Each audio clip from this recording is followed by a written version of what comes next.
Now the news in detail. Senior Special Assistant to the President on Media and Publicity, Garba Shehu, said the federal government is reviewing activities at 4 of the nation's land borders, which were reopened last week.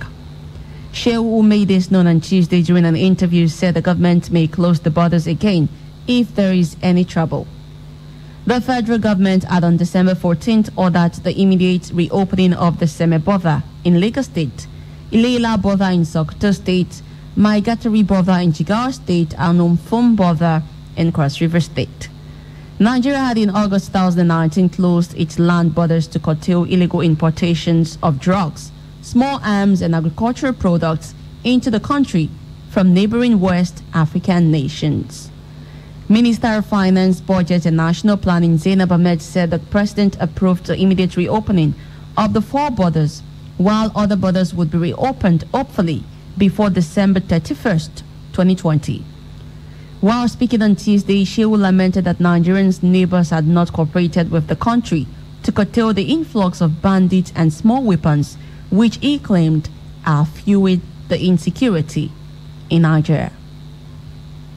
Elsewhere, President Muhammad Buhari said Nigeria has moved a step closer to the nation's dream of full utilization of the nation's abundant gas potentials. This was made known in a statement by the Special Advisor on Media and Publicity, Femi Adesina, on Tuesday during the commissioning of the Integrated Gas Handling Facility, an LPG processing and dispensing plant built and operated by the Nigerian Petroleum Development Company in Oredo, Edo State. According to Adesina, the President said the project would also create hundreds of jobs opportunities for many Nigerian youth. The President remarked that the project was a follow-up to the commitment of the administration towards making the year 2020 Nigerians' year of the gas. In his remarks, the Minister of State for Petroleum Resources, Timi Silva, noted that the project highlights the commitment of the NNPC in eliminating gas flares while increasing Nigerians' value realization from gas.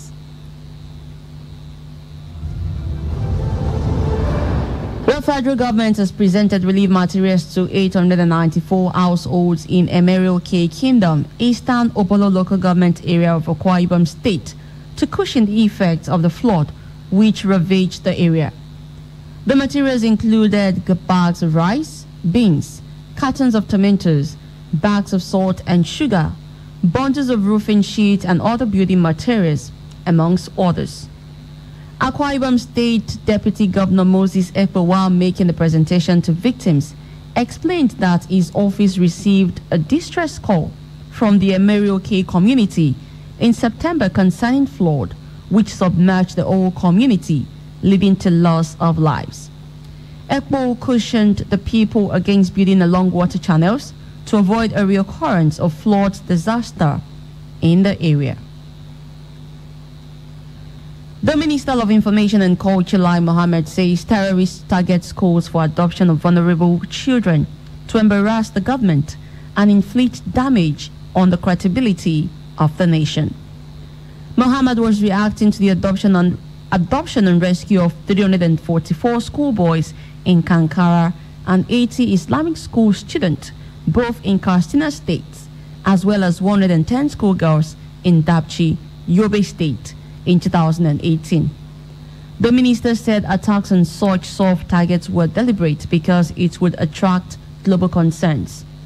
The minister, however, commended the nation's security and intelligence agencies for their promptness, synergy, and professionalism in ensuring the rescue of the victims.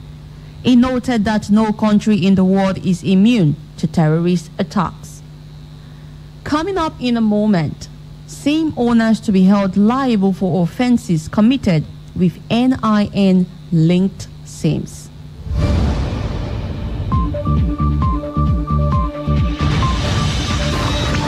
Split seconds. There is a lot happening around us, but we can't be everywhere all the time. We've got work, families, and chores to cater to, and most importantly, time to rest. And that's why having reliable partner like KUFM News is important. Sleeping We don't. We work round the clock, bringing you stories as they break from Nigeria and across the world. We would stop at nothing to keep you informed because KUFM News is all about you and stories that affect you. Politics, business, human interests, sports, entertainment, just name it.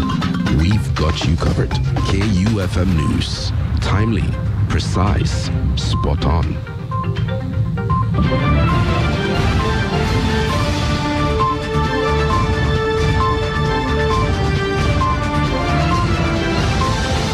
Welcome back to the news. The National Identity Management Commission, NIMC, has advised Nigerians to avoid sharing their national identification number, NIN, with unauthorized persons.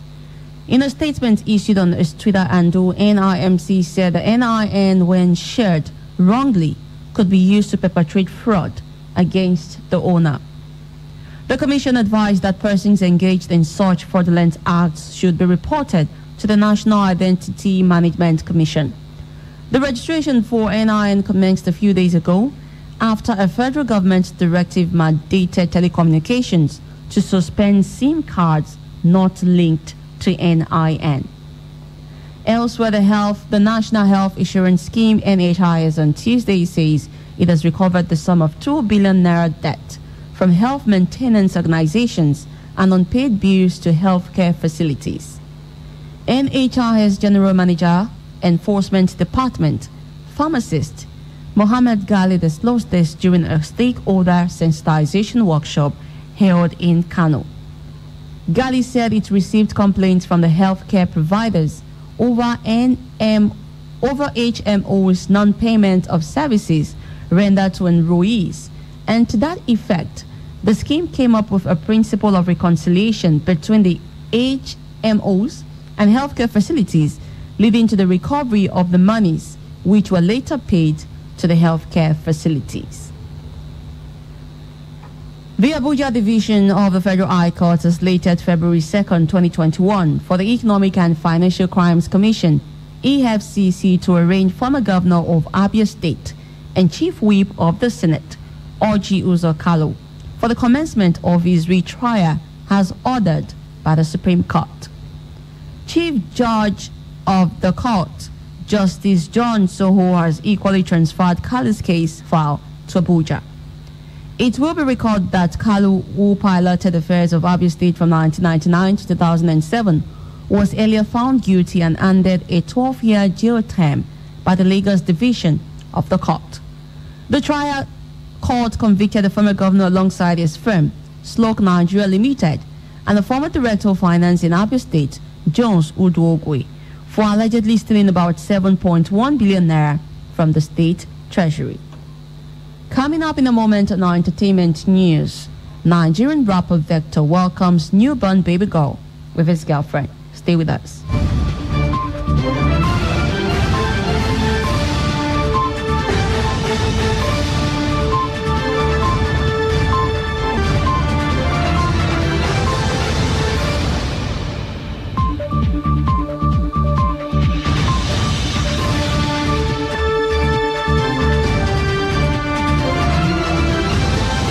Welcome back to the news. This is still News Break on KNAT 2.7 FM Benin City. Over now to entertainment, where popular Nigerian rapper Olaniwaju Ogumefon, better known by his stage name Victor the Viper, has welcomed the baby girl with his longtime girlfriend. Last month, Victor took to his Insta story section of his Instagram page and disclosed that he is expecting a baby with his girlfriend. The entertainer took to social media to share concealed photos of the child. For the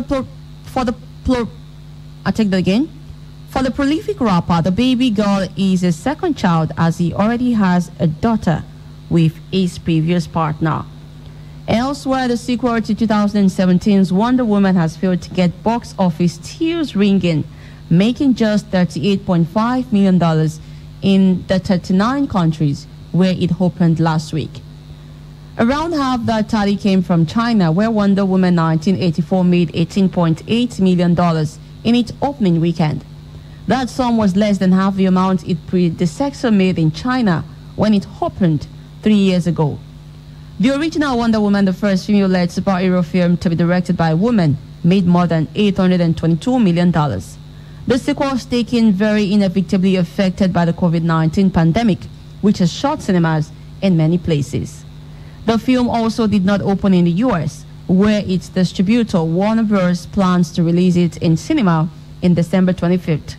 Wonder Woman 1984 is the first major studio title to reach cinemas since Tenet. Another Warner Bros. Title opened in August. Tenet's estimated budget is around $200 million, but the studio would have spent at least that amount again on advertising. And that's the news. Before we go, a quick recap of the headlines.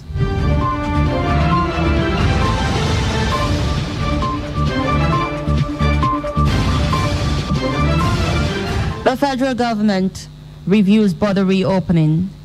The federal government distributes relief materials to 984 flood victims in Akwa Ibom State.